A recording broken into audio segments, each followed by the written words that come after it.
Hello friends, स्वागत है आपका एक और नए वीडियो में। पिछला वीडियो यदि आपने देखा होगा तो उस वीडियो में हमने कुतुबुद्दीन ऐबक के बारे में सारे प्रश्नों को आपको कंप्लीट करा दिया था। आज का जो वीडियो है वो इल्तुतमिश से संबंधित है। इसमें से जितने भी प्रश्न हैं लगभग किसी न किसी छोटी बड़ी परीक्षाओं में पूछे हुए, तो आपको इन सारे प्रश्नों को एक साथ जरूर पढ़ना चाहिए ताकि आपको ये पता चले कि परीक्षा में किस प्रकार के प्रश्न पूछे जाते हैं। यदि आपने अभी तक हमारे चैनल को सब्सक्राइब नहीं किया है तो इसे ज़रूर सब्सक्राइब कर लें, क्योंकि हम लगातार वीडियो अपलोड करते जा रहे हैं और बहुत जल्द ही संपूर्ण इतिहास के जो प्रश्न हैं उन सबको हम आपके सामने एक साथ दिखा सकते हैं और आप इनको आसानी से देख के तैयारी कर सकते हैं। इससे आपका समय भी बचेगा और आपने जितनी भी तैयारी की है इन सब का रिवीजन भी आप काफ़ी कम समय में आसानी से कर पाओगे। तो शुरुआत करते हैं आज के नए टॉपिक के साथ में। तो आज का पहला ही जो प्रश्न है वो है इल्तुतमिश का, यानी कि गुलाम वंश का जो वास्तविक संस्थापक है किससे माना जाता है। पिछले वीडियो में आपने को बताया था और आप इस बात को जानते होंगे कि गुलाम वंश का जो संस्थापक है वो कुतुबुद्दीन ऐबक था, लेकिन यदि आपके प्रश्न में ये पूछा है वास्तविक संस्थापक कौन है तो वास्तविक संस्थापक इल्तुतमिश को माना जाता है। नेक्स्ट प्रश्न, इल्तुतमिश का कार्यकाल क्या था। देखिए, गुलाम वंश की जो शुरुआत है 1206 ईस्वी से होती है और टोटल चलता है 1290 ईस्वी तक, क्योंकि उसके बाद में खिलजी वंश स्टार्ट हो जाता है। तो 1206 से लेकर 1210 तक, 1206 से लेकर 1210 तक का जो शासनकाल है वो कुतुबुद्दीन ऐबक का था। और 1210 में 10 से 1211 का, यानी कि करीब 9-10 माह का जो शासनकाल रहा था वो आराम शाह का रहा था। आराम शाह को हराने के पश्चात में इल्तुतमिश का शासनकाल चालू होता है और उसकी जो टाइम पीरियड है वो 1211 से लेकर 1236 ईस्वी तक है। तो ये आपको इसका टाइम पीरियड ज़रूर याद रखना है, क्योंकि परीक्षा में इनका क्रम है वो पूछ लिया जाता है। अगला प्रश्न है, शमसी वंश या प्रथम इलवारी वंश का संस्थापक किससे माना जाता है। शमसी वंश या प्रथम इलवारी वंश का, तो इसका जो प्रथम जो शासक है वो इल्तुतमिश को माना जाता है। नेक्स्ट क्वेश्चन है, इल्तुतमिश को सुल्तान सईद या भाग्यशाली सुल्तान किस इतिहासकार ने कहा है। तो ध्यान दीजिए, काफ़ी इंपॉर्टेंट क्वेश्चन है, ये परीक्षा में काफ़ी बार पूछा हुआ है, आप पुराने पेपर को देख सकते हैं। तो तबकात नासिरी का जो लेखक है मिनहाज, उसने इल्तुतमिश को सुल्तान सईद या भाग्यशाली सुल्तान कहा है। उसने कहा है इस प्रकार का एक दयालु शासक हमने आज तक अपने जीवन में कभी नहीं देखा है। तो उसने इल्तुतमिश की काफ़ी तारीफ की, तबकात नासिरी। और तबकात नासिरी का जो लेखक मिनहाज है, इसने अपनी जो पुस्तक है तबकात नासिरी नासिरुद्दीन महमूद को समर्पित की थी। अगला प्रश्न, गुलामों का गुलाम किससे कहा जाता है। तो गुलामों का गुलाम है वो इल्तुतमिश को कहा जाता है, क्योंकि मोहम्मद गोरी जो कि एक सुल्तान हुआ करते हैं, शासक था, उसका जो गुलाम था वो कौन था, कुतुबुद्दीन ऐबक था। और कुतुबुद्दीन ऐबक का जो गुलाम है वो इल्तुतमिश था। ठीक है, इस प्रकार से। और इल्तुतमिश का गुलाम यदि आप नहीं जानते हो तो वो बलबन था। कौन था, बलबन, जिसके बारे में नेक्स्ट वीडियो में आप देख पाओगे। तो ये गुलामों का गुलाम था, ऐबक का गुलाम था इल्तुतमिश, इस कारण से इसे गुलामों का गुलाम कहा जाता है। नेक्स्ट क्वेश्चन, इल्तुतमिश शब्द का क्या अर्थ होता है। तो इल्तुतमिश से जो शब्द है फारसी भाषा का शब्द है। किस भाषा का शब्द है, फारसी भाषा का शब्द है, और इसका अर्थ होता है राज्य का रक्षक। प्रश्न संख्या 7, इल्तुतमिश किसका दामाद एवं गुलाम था। तो कुतुबुद्दीन ऐबक का ये दामाद और गुलाम हुआ करता था। अगला प्रश्न है, इल्तुतमिश को किसने खरीदा व कब खरीदा। तो 1197 में गुजरात की राजधानी अनिलवाड़ को कुतुबुद्दीन ऐबक के द्वारा लूटी गई थी, और उस समय जो शासक है वो भीम द्वितीय हुआ करता था। वहाँ का शासक कौन था, भीम द्वितीय। तो वहाँ से गुजरात की राजधानी अनिलवाड़ को लूटा गया, और जो पैसे प्राप्त हुए उन पैसों से 1 लाख जीतल में इल्तुतमिश को दिल्ली के बाजार से खरीदा गया। यदि आपसे प्रश्न ये पूछ लिया जाए कि इल्तुतमिश को कहाँ के बाजार से खरीदा गया, तो इसे दिल्ली के बाजार से खरीदा गया था। एक्चुअल में हुआ ये था कि इल्तुतमिश से जो है इसको पहले बेचने के लिए, इसकी कहानी तो हम बताएंगे डिटेल वाले वीडियो में, लेकिन आप थोड़ा सा सुन लीजिए। इल्तुतमिश को बेचने के लिए गजनी के बाजार ले जाया गया, लेकिन गजनी में इसकी जो भारी भरकम जो रकम है वो रकम वो मोहम्मद गोरी नहीं दे पाया था। इस कारण से मोहम्मद गोरी ने इल्तुतमिश के ऊपर प्रतिबंध लगा दिया कि इसको गजनी के बाजार में नहीं बेचा जा सकता। और जब इसे दिल्ली के बाजार में ले जाया गया तो मोहम्मद गोरी के कहने से कुतुबुद्दीन ऐबक ने इसे दिल्ली के बाजार से 1 लाख जीतल में खरीदा था। अगला प्रश्न, कुतुबुद्दीन ऐबक ने इल्तुतमिश को सर्वप्रथम कौन सा पद दिया। तो कुतुबुद्दीन ऐबक ने इल्तुतमिश को सर ए जानदार का पद दिया था। ये आपको ज़रूर याद रखना चाहिए। अगला प्रश्न, दिल्ली सल्तनत का वास्तविक संस्थापक किसे माना जाता है? तो आपको पिछले वीडियो में भी बताया था और आप जानते भी हैं कि दिल्ली सल्तनत का जो संस्थापक है, दिल्ली सल्तनत का संस्थापक ये माना जाता है कुतुबुद्दीन ऐबक को। लेकिन यदि आपके प्रश्न में आया है वास्तविक संस्थापक किसे माना जाता है, तो वो माना जाता है इल्तुतमिश को। इसलिए प्रश्न को आप बड़े ध्यानपूर्वक पढ़ें, फिर उसके बाद में इसका आंसर देना। दिल्ली सल्तनत का वास्तविक इल्तुतमिश माना जाता है। अगला प्रश्न संख्या 11वां, इल्तुतमिश को कहाँ से खरीदा गया? अभी चर्चा कर रहे थे, इल्तुतमिश को दिल्ली के बाजार से खरीदा गया था। प्रश्न संख्या 12, तराइन का तृतीय युद्ध कब व किसके मध्य हुआ? ध्यान दीजिए, आप जानते हैं तराइन के दो युद्धों के बारे में, 1191 और 1192 में। पहले में पृथ्वीराज चौहान विजय हुआ था और दूसरे में पृथ्वीराज चौहान की हार हो गई थी, यानी कि मोहम्मद गोरी की विजय हो गई थी। लेकिन जो तीसरा जो युद्ध है तराइन का, वो सन 1216 ईस्वी में लड़ा गया था। वो किस महीने में लड़ा गया था? जनवरी के महीने में लड़ा गया था। ठीक है, 1216 में। और ये किसके मध्य लड़ा? इल्तुतमिश और गजनी के शासक एल्दोज के मध्य युद्ध लड़ा गया था। प्रश्न संख्या 13, इल्तुतमिश के दो प्रतिद्वंदी कौन थे? यानी कि जब इल्तुतमिश से जब शासक बनता है तो उसके सामने दो चुनौतियां थी। उनमें से एक तो था सिंध का शासक कुबाचा था और दूसरा कौन था? गजनी का शासक एल्दोज। एक्चुअल में एक बात थी कि मोहम्मद गोरी के काफ़ी सारे गुलाम थे। उनमें से उसके महत्वपूर्ण 4 गुलाम हुआ करते थे, जिनमें पहला था कुतुबुद्दीन ऐबक, दूसरा था सिंध का इक़्तिदार, शासक नहीं इक़्तिदार था एक्चुअल में, ये सिंध का जो इक़्तिदार है वो कुबाचा, और तीसरा था लाहौर का इक़्तिदार जो कि एल्दोज था, और चौथा जो बंगाल बिहार साइड में चला गया था जिसका नाम बख्तियार खिलजी था। ये 4 बड़े महत्वपूर्ण उसके सेनापति हुआ करते थे और बड़े महत्वपूर्ण उसके गुलाम हुआ करते थे। तो कुतुबुद्दीन ऐबक तो बन जाता है भारत का शासक, लेकिन जब मोहम्मद गोरी की मृत्यु हो जाती है तो मोहम्मद गोरी गजनी का शासक था, तो वहाँ कौन पहुँच जाता है? एल्दोज पहुँच जाता है। ठीक है, तो ये दोनों ऐसे व्यक्ति थे एल्दोज और कुबाचा जो उसका विरोध किया करते थे कुतुबुद्दीन ऐबक का। अगला प्रश्न, तबकात नासिरी के लेखक मिनहाज किस अभियान के दौरान इल्तुतमिश के संपर्क में आया था? तो देखो, अभी थोड़ी देर पहले हम चर्चा कर रहे थे कुतुबुद्दीन ऐबक इल्तुतमिश के दो प्रतिद्वंदी थे, जिसमें से कुबाचा और एल्दोज। ठीक है, तो ये दोनों आपस में विरोध किया करते थे। तो इन पर आक्रमण करने के लिए, यानी कि सिंध पर आक्रमण करने के लिए इल्तुतमिश 1228 में एक अभियान करता है, और जिस अभियान का नाम था सिंध अभियान। तो इस सिंध अभियान के दौरान मिनहाज उसके संपर्क में आता है। ठीक है, तो वो अभियान कब किया गया था? 1228 में सिंध अभियान किया गया था कुबाचा के विरोध में, यानी विरुद्ध।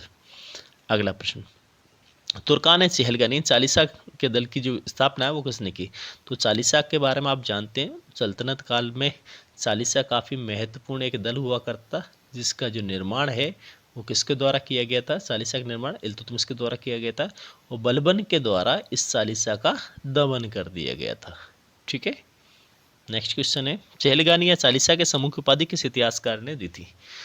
तो बर्नी ने इसको 40 सदस्य होने के कारण, बर्नी ने इसमें 40 सदस्य होने के कारण इसको चालीसा की उपाधि दी थी। ठीक है, चहलगानी को पूरा जो नाम है तुर्कान चहलगानी थी। क्या नाम था? तुर्कान चहलगानी। और तुर्कान चहलगानी का मतलब क्या था? इसका मतलब है कि इसमें जितने भी जो सदस्य थे वो सब के सब कौन से थे? तुर्क जनजाति के थे। अगला प्रश्न, तुर्कान चहलगानी में 25 सदस्यों का विवरण कौन देता है? ये काफ़ी इंपॉर्टेंट है, परीक्षा में आपको कंफ्यूज कर सकता है। चालीसा के जो समूह की संज्ञा देने वाला तो बर्नी था, जियाउद्दीन बर्नी, लेकिन इसमें 25 सदस्यों का विवरण देने वाला जो व्यक्ति था वो कौन था? मिनहाज था, तबकात नासिरी का लेखक। तो आपको दोनों को अलग अलग तरह से ध्यान रखना है। तो बर्नी ने तो उसको चालीसा का समूह कहा है और मिनहाज ने इसमें सदस्य संख्या 25 बताई।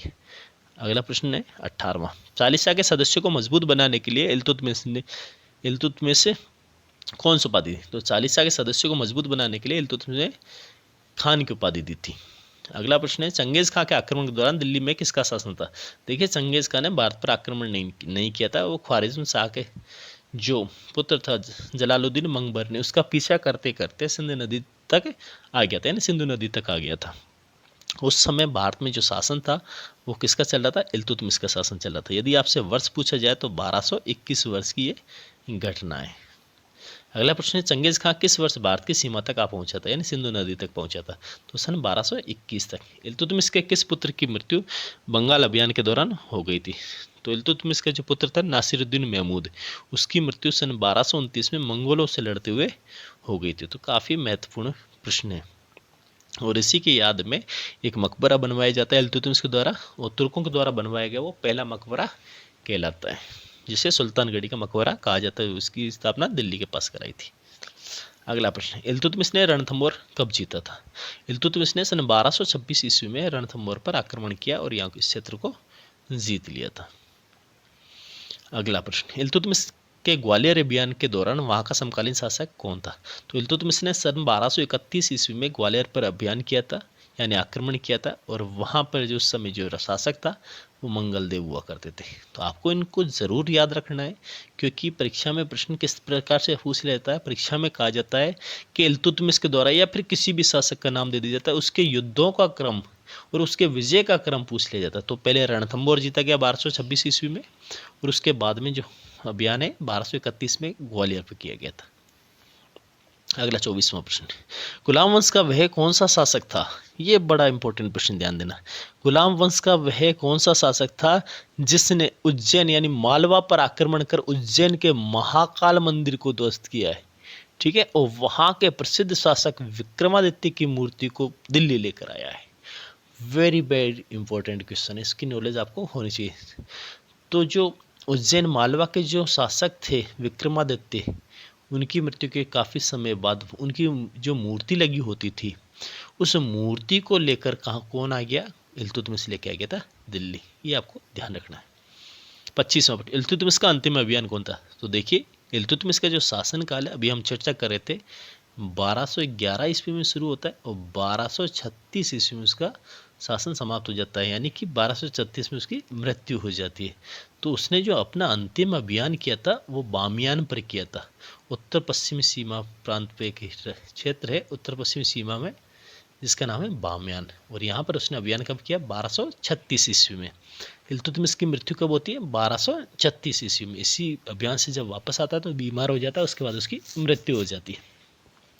प्रश्न संख्या 27, दिल्ली सल्तनत का वह प्रथम सुल्तान कौन सा था जिसने दोआब के आर्थिक महत्व को समझा और 2000 एकताओं का गठन किया? किसका किया? 2000 एकताओं का गठन किया। तो ये कौन व्यक्ति था? इल्तुतमिश था।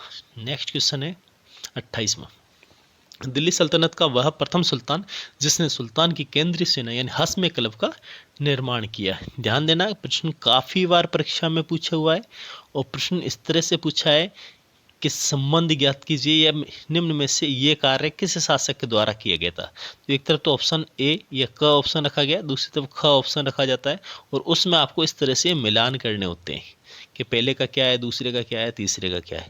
तो आपको ज़रूर याद रखना है, हस्म क्लब का मतलब क्या होता है? सुल्तान की केंद्रीय सेना। हस्म क्लब का मतलब क्या हो? सुल्तान की केंद्रीय सेना। तो ये केंद्रीय सेना बनाने का उद्देश्य क्या था, ये आपको ज़रूर पता होना चाहिए।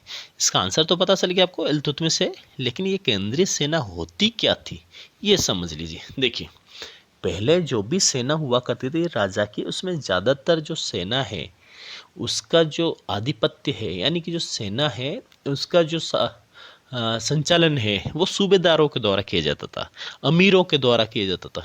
अमीर, अमीर यानी अमीर का मतलब पैसे वाले नहीं होता है, ध्यान रखना। अमीर का मतलब होता है पद था, एक क्या था? पद था। सूबेदार होते हैं, उसी तरह एक पद हुआ करता था ये, ठीक है। जैसे खान आपने सुना होगा, तो खान जाति भी होती है मुसलमानों की, खान पद भी होता है। इसी प्रकार मलिक और सिपह सालार ये भी आपने सुने हैं, जो कि कुतुबुद्दीन ऐबक की उपाधि थी। तो ये भी पद हुआ करते थे। तो इन जो पदाधिकारी होते थे, यानी कि जो ये मंत्री वगैरह होते थे, इनके अंडर में सेना हुआ करती थी, और जब राजा को युद्ध करने जाना होता था तो इनसे उनकी सेना लेनी होती थी। तो पूरी तरह से जो राजा है वो इन सूबेदारों पर निर्भर करता था। लेकिन दिल्ली सल्तनत का पहला सुल्तान इल्तुतमिश हुआ जिसने अपनी खुद की केंद्रीय सेना बनवाई थी, ठीक है। तो सुल्तान की जो केंद्रीय सेना थी जो हमेशा उसके सेवा में उपस्थित हुआ करती, तो उसका नाम क्या रखा गया? हस्म क्लब रखा गया था। उम्मीद है ये आपको समझ में आ गया होगा, ठीक है। अगला प्रश्न देखिए, हस्म क्लब का प्रथम प्रमुख कौन बना था? तो अहमद अयाज नाम का जो व्यक्ति है उसको पहला प्रमुख बनाया गया था और उसका जो पद है, पद नाम है, वो रावत ए अर्ज था। ठीक है, यदि आपसे पूछ लिया जाए, एक तरफ जैसे दे दिया इधर हस्म क्लब, दूसरी तरफ रावत ए अर्ज, तो हस्म क्लब का मतलब क्या हुआ? सुल्तान की केंद्रीय सेना। रावत ए अर्ज का मतलब क्या है? इस केंद्रीय सेना का सेनापति। ठीक है, नेक्स्ट प्रश्न, और इसमें कौन सा व्यक्ति अपॉइंटेड किया गया? अहमद अयाज। प्रश्न संख्या 30, शुद्ध अरबी के सिक्के चलाने वाला पहला सुल्तान कौन सा था? तो शुद्ध अरबी के जो सिक्के चलाने वाला जो पहला सुल्तान था ना दिल्ली सल्तनत का, वो इल्तुतमिश ही था। उसने सिक्के जो चलाए थे वो एक तो चांदी का टंका था जिसका वजन 175 ग्राम हुआ करता था, वो तांबे का जीतल। ये प्रश्न तो आपने निश्चित तौर पर परीक्षा में देखा होगा, आरपीएससी में काफ़ी बार पूछा है ये प्रश्न। क्या चांदी का टंका और तांबे का जीतल किस सुल्तान के द्वारा चलाया गया था? काफ़ी इंपॉर्टेंट प्रश्न, काफ़ी बार रिपीट हुआ है। एक बार तो ये प्रश्न इस प्रकार से पूछा गया था कि चांदी के टंके का वजन कितना हुआ करता था? चांदी के टंके का वजन तो कितना था? 175 ग्राम। ठीक है, नेक्स्ट क्वेश्चन है, सिक्कों पर शहर के नाम लिखने की प्रथा किसने प्रारंभ की? प्रश्न संख्या 32। तो देखिए, जो सिक्के बनाए जाते थे ना, उन सिक्कों में एक तरफ तो राजा का नाम होता था, उसकी उपाधियां हुआ करती थी, लेकिन सिक्के का जो दूसरा पक्ष है उसमें नीचे उस शहर का नाम भी लिखे जाने लगा। जिस शहर में उन सिक्कों का ढलाई का काम किया गया, यानी जिस शहर में वो सिक्के बनाए गए थे ना, उनका नाम भी उसके नीचे लिखना शुरू किया गया। और ये किसकी प्रथा है? इल्तुतमिश की। ठीक है, अगला प्रश्न है प्रश्न संख्या 33। मुसलमान तो समुद्र में केवल एक बूंद के समान या दाल में नमक के बराबर, इसलिए इस प्रस्ताव को लागू न किया जाए, यह कथन किस सुल्तान का है? तो ये कथन जो इल्तुतमिश का। वास्तविकता में हुआ क्या था कि जो उलेमा लोग थे, उलेमा यानी धार्मिक गुरु, ठीक है, इन उलेमाओं ने इल्तुतमिश से कहा कि भारत में इस प्रकार का शासन स्थापित कर दो, ये जो हिंदू हैं उनके लिए, कि उनको ये मान लेना चाहिए कि या तो वो इस्लाम धर्म ग्रहण कर ले या फिर उनको समाप्त कर दिया जाए। ऐसी धारणा उलेमाओं ने इल्तुतमिश के सामने रखी थी। तो इल्तुतमिश ने कहा कि मुसलमान तो समुद्र में केवल एक बूंद के समान या दाल में नमक के बराबर है, तो इस प्रस्ताव को मैं लागू नहीं कर सकता। ऐसा ही एक स्टेटमेंट आपको आगे आने वाले प्रश्नों में भी मिलेगा। तो ये दोनों ही जो स्टेटमेंट है वो इल्तुतमिश के द्वारा दिए गए थे। नेक्स्ट क्वेश्चन है, सुल्तानगढ़ी का मकबरा कहाँ व किसने बनवाया? तो थोड़ी देर पहले हमने चर्चा की थी, नासिरुद्दीन में जो महमूद है वो इल्तुतमिश का बेटा था और उसकी जो मृत्यु है वो मंगोलों से युद्ध करते हुए हो गई थी। तो उसकी याद में इल्तुतमिश ने दिल्ली में मकबरा बनवाया था और उस मकबरे का नाम क्या रखा? सुल्तानगढ़ी का मकबरा। तो इल्तुतमिश के पुत्र के कारण ये मकबरा बनाया गया। नेक्स्ट क्वेश्चन है 35वां, भारत में तुर्कों द्वारा बनवाया गया पहला मकबरा कौन सा था? तो भारत में तुर्कों द्वारा बनवाया गया पहला मकबरा सुल्तानगढ़ी का मकबरा था। नेक्स्ट प्रश्न संख्या 36 है, मकबरों का पितामह किस सुल्तान को कहा जाता है? तो भारत में जो मकबरों की शुरुआत है वो इल्तुतमिश ने की और शुरुआत इसने अपने बेटे के मकबरे से की थी। इस कारण से इसे क्या कहा जाता है? मकबरों का पितामह। मकबरों का पितामह कहा जाता है। तो किससे कहा जाता है? इल्तुतमिश को कहा जाता था। नेक्स्ट क्वेश्चन है, एकता व्यवस्था की शुरुआत किसने की? तो एकता व्यवस्था की शुरुआत इल्तुतमिश ने की थी। ये प्रश्न तो आप जानते हो, काफ़ी इंपॉर्टेंट है, काफ़ी बार परीक्षा में रिपीट हुआ है। प्रश्न संख्या 38, निम्न में से किस इतिहासकार को इल्तुतमिश का संरक्षण प्राप्त हुआ था? तो यदि आपसे काफ़ी इतिहासकार के नाम दिए जाए तो उनमें आपको याद रखना है, इल्तुतमिश ने मिनहाज को क्या दिया था? संरक्षण दिया था। और मिनहाज उसे कहाँ से मिलता है? सिंध अभियान के दौरान। और उसने सिंध अभियान किसके विरुद्ध में किया है? नासिरुद्दीन ख्वाजा के विरुद्ध में। अगला प्रश्न, बख्तियार काकी भारत कब आए थे? तो बख्तियार काकी भारत कब आते हैं? 1221 ईस्वी में आते हैं। अगला प्रश्न, शेखुल इस्लाम के पद का सृजन किसने किया? तो शेखुल इस्लाम का जो पद है इसका सृजन करने वाला कौन था? इल्तुतमिश था। तो ये प्रश्न काफ़ी इंपॉर्टेंट है, आपको ज़रूर याद रखना है कि शेखुल इस्लाम का पद है वो किसने क्रिएट किया था, किसने बनवाया था? तो किसने बनवाया? इल्तुतमिश ने बनवाया। नेक्स्ट प्रश्न है 41वां, इल्तुतमिश को दास वंश या गुलाम वंश का वास्तविक संस्थापक किसने कहा है? Very very important question. ऐसे ही प्रश्न आपसे परीक्षा में पूछे जाते हैं। तो इल्तुतमिश को दास वंश या गुलाम वंश का वास्तविक संस्थापक मानने वाले जो दो इतिहासकार थे, इसमें से एक तो थे स्टेनली लेनपुल और दूसरे थे डॉक्टर ईश्वरी प्रसाद। इन दोनों को नाम जरूर याद रखें, इन्होंने इसको वास्तविक संस्थापक कहा है। अगला प्रश्न, प्रश्न संख्या 42, इल्तुतमिश ने आराम शाह को किस युद्ध में हराकर दिल्ली की गद्दी प्राप्त की थी?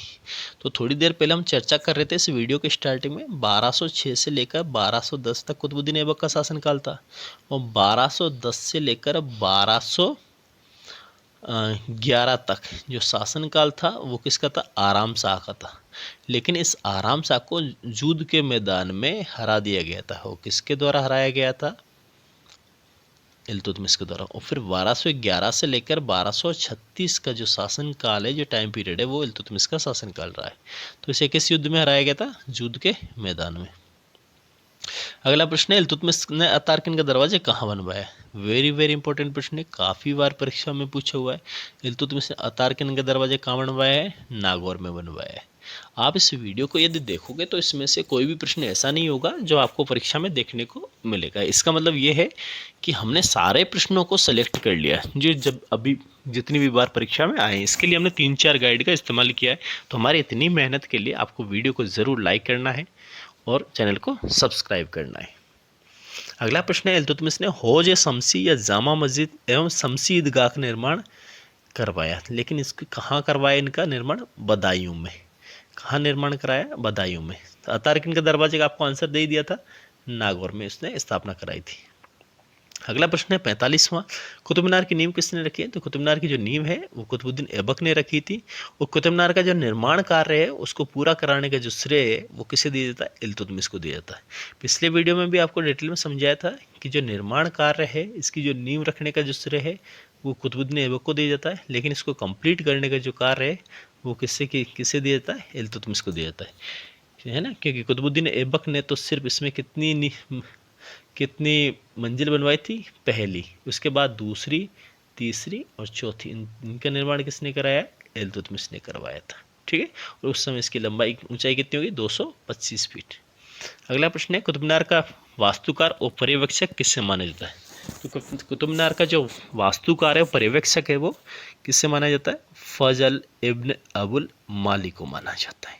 ये आपको ज़रूर याद रखना। इसी प्रकार के प्रश्न पूछे जाते हैं। जो ज़्यादा सरल होते हैं वो नहीं पूछे जाते, जबकि जो कठिन प्रश्न होते हैं उनको घुमा फिरा कर पूछा जाता है। तो आपको इसका वास्तुकार का नाम जरूर पता होना चाहिए।